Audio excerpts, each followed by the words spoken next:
자, 다음은 형제복지원 얘기가 갑자기 나왔어요. 오. 네. 이거는 진짜 좀, 군사 정권 시절 대표적인 인권 침해 사례인 부산 형제복지원 이 부분과 관련해가지고 국가 차원의 진실 규명이 이뤄졌다. 35년 만에 이러면서 지금, 기사가 나왔는데요. 잠깐만요. 제가. 근데 왜 저는 지금 형제복지원 얘기가 지금 KBS 기사거든요. 이게 왜 나왔는지 모르겠어요. 그러니까 갑자기 이 시기에 이 기사가 등장하고 있는 뜬금없는 이유를 저도 좀 분석이 잘 안 돼요. 그러면서 진실화해위원회가 마침내 이 사건을 중대한 인권 침해로 결론을 내리고 피해자들에 대한 사과와 지원을 권고를 했다. 국가의 폭력이 불러온 비극임을 처음으로 공식 인정했다. 그러니까 형제복지원 사건과 관련해가지고 이제 피해를 입은 많은 분들이 이제 국가의 배상을 청구하는 소송을 했고 이 중에서 이제 한 케이스에 대해서, 한 사례에 대해서 이런 얘기가 나왔다라는 거예요. 지금 이제 밝혀진 바로는 형제복지원에 갇힌 채로 숨진 사람이 총 650여 명이고. 숨진 사람만 650명입니다. 네.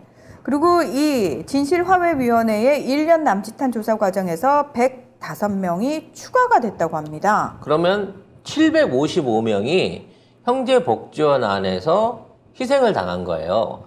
물론 병사도 있고 자연사도 있을 수 있지만 어찌 됐거나 그 안에서 돌아가신 분들이 755명이라는 인력이 희생이 됐다는 거지. 근데 이제 중요한 건 권고잖아요. 권고. 권고라는 거는 법적 강제력이 없습니다. 그래서 앞서서 진실화해위원회가 65건의 권고를 사실은 행안부에 보낸 적이 있습니다. 그런데 이걸 모두 반송한 상태거든요.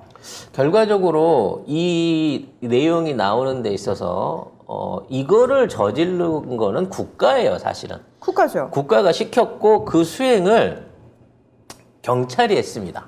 근데 이제 현재 복지원이 더 특별한 거는 거기에 보시면 알지만 이러한 수용자들을 늘리는 과정 중에 이게 이제 국가지원금하고 연결이 돼요. 그래서 수용자가 한 명 늘 때마다 국가지원금이 늘었거든요. 그 복지원으로 네. 직접적으로 내려가는. 그래서 네. 그 복지원에서는 다른 복지원과 다르게 경찰하고 짜고 일종의 영리 사업 같은 형태로 무작위로 무고한 사람들을 억지로 강제로 거기다 밀어 넣은 거예요. 그렇죠.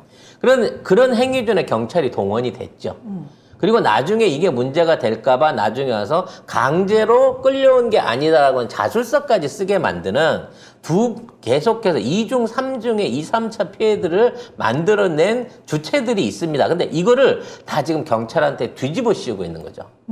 지금 현재 경찰국 신설에 의해서 경찰 내부에서 일어나고 있는 어떤 자성과 또는 거기에 대한 어떤 저항에 대해서 경찰은 이렇게 무능하고 통제가 필요한 집단이다 또는 더더욱 철저한 관리가 필요한 집단이다라는 것을 부각시키기 위해서 기사 내용들이 이 사안에 대해서 경찰청장이 예전에 여기에 대해서 검찰총장이나 이런 쪽에서 다 이런 것들을 사과했고 다 이런 것들이 검찰하고 검찰과 경찰의 잘못이다라는 쪽으로 이걸 몰아가고 있는 거예요. 즉 제가 보기에는 지금 경찰 내부에서도 지속적인 소송을 비롯해가지고 기존의 경찰국에 대한 그 문제를 뒤엎기 위한 내부적인 모임들이 굉장히 활성화되고 있다고 하는데 밖에 언론엔 드러나지 않거든요.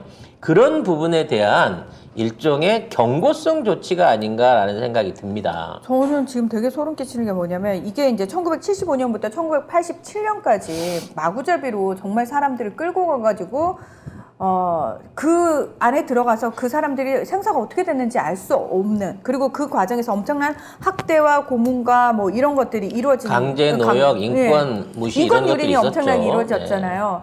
근데 이게 다 뭐 삼천 교육대도 마찬가지고 형제복지원도 마찬가지고 다 철권 통치, 독재 정권 하에서 이런 일들이 계속 벌어졌단 말이죠. 그럼 저는 지금 경정권 아래에서도 이와 비슷한 사례가 또 생기지 말란 법이 없다라고 생각합니다. 그리고 이러한 문제가 생기더라도 결국 국가는 인정하지 않고 국가 자체의 인권 침해를 국가는 방치할 수 있다라고 하는 선례를 남기는 것 같아요. 권고 수준에서 충분히 사과했다고 아마 이 사안을 덮어버리지 않을까라는 생각을 해보겠습니다. 자, 다음은 길게 얘기해봐야 이거는 뭐. 아니 근데 저희가 이 얘기를 해야 되는 이유가 있어요. 지금 사실 많은 사람들이 그러니까 너무나 그러니까 우리가 이제 문재인 정부 5년이라는 시간이 우리에게 어떤 느낌이냐면 우리를 너무 느슨하게 만들었어. 당연히 우리 사회는 민주화됐고, 그러니까 문재인 정부가 시행했던 것들이 마치 평균인 양, 그게 노멀인 양 생각하게 만들었잖아요. 그러다 보니까 얼마든지 후퇴할 수 있어. 형제복전 상황까지도 후퇴할 수 있어라는 거에 대한 설마 하는 마음들이 있어요. 그러니까 아예 그게 머릿속에 개념으로 없어요. 저는 근데 이 경각심을 우리가 계속 일깨워야 되는 이유가 딴 게 아니라고 봅니다. 필리핀에서 마르코스 독재자, 시민혁명에 의해서 쫓겨난 독재자의 아들이 다시 대통령이 되는 이 상황이 왜 벌어졌느냐. 젊은 층들은 마르코스의 독재를 잊어버렸다는 거예요.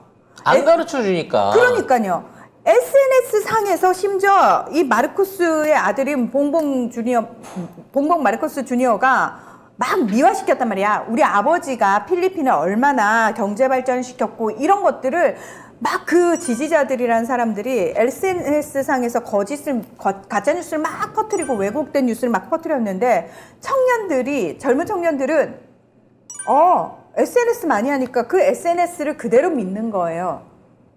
그래서 국제사회에서 보면 말도 안 되는 상황이 벌어진 거예요. 시민혁명에 의해서 쫓겨난 독재자의 아들이 다시 대통령이 됐다고? 근데 청년들한테 야 마르코스가 너네 대통령의 아버지가 엄청난 독재자였어 라고 물었는데 그래요? 몰랐는데요? 이상하다. 내가 본 SNS 내용은 달랐는데 이런 반응들이라는 거예요. 이런 기가 막힌 상황이 우리나라에서도 지금 저는 충분히 가능하다고 생각하기 때문에 끊임없이 이 얘기를 하고 아이들한테도 얘기를 해줘야 된다는 겁니다. 그러니까 독재 정권이 정부를 구성하고 있을 때, 권력을 잡고 있을 때 어떤 상황까지도 벌어질 수 있는지에 대해서 끊임없이 근현대사를 공부시키지 않으면은 필리핀 같이 되지 말라는 법이 없다니까요. 자, 정치라고 하는 건 공기 같은 느낌이 들어요. 늘 언제나 있지만 우리가 그 전제를 모르죠. 그리고 이 공기가 얼마나 탁해졌는지 좋아졌는지에 대한 그 원인을 잘 모르기 때문에 변화하는 환경을 잘 못 느끼게 됩니다. 좋은 환경에 있을 때는. 그러니까 숨쉬기 좋고 쾌적한 공기 안에 있을 때는 공기의 소중함을 모르는데 이게 나빠지기 시작하면서부터 굉장히 불편해지고 나중에는 이거 도저히 살 수 없는 상황인데 라고 얘기하는 순간까지 변화할 수 있다는 거죠. 근데 우리가 지금 급격하게 나빠지고 있는 그런 공기 오염, 정치 오염 상황 속에서 살고 있다는 거예요. 중요한 건 우리가 이걸 외면한다고 해서 이 오염 상황을 피할 수 없다는 거지. 다 죽어요. 공기가 없는 곳에서는 우리가 살 수가 없는 거나 마찬가지예요. 그리고 공기에 독가스가 섞이면 다 죽어요. 뭐 사람 골라가면서 죽이나요? 아니요. 다 죽어요. 정작 지들은 방독면을 쓰고 있을지 모릅니다. 미리 알고 지들은 피해갈 수 있을지 모르지만 일반적인 사람들은 다 죽는다는 거거든. 맞아요. 다 죽어요. 그리고 부자와 가난한 사람을 가리지 않는다는 거야. 자, 이런 면에서 이러한 인권 유린이 경정부 하에서 광범위하게 일어날 수 있습니다. 또다시 경찰국에 의해서. 충분히 가능합니다. 그런 부분에 대한 조심이 좀 필요하지 않을까 싶네요.